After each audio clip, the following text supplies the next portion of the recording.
Hazrat Jabir bin Abdullah radiyallahu anhu states on the occasion of Eid prayer, I have been along with Allah's Apostle sallallahu alaihi wasallam.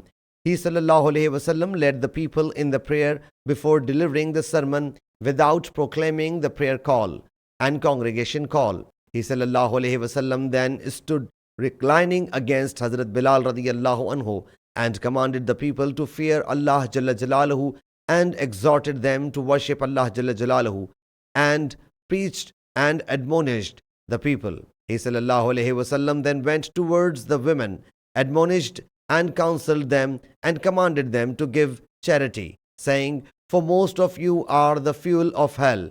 From amongst the women, a black-cheeked woman got up and said, why, O Allah's Apostle sallallahu alaihi wasallam?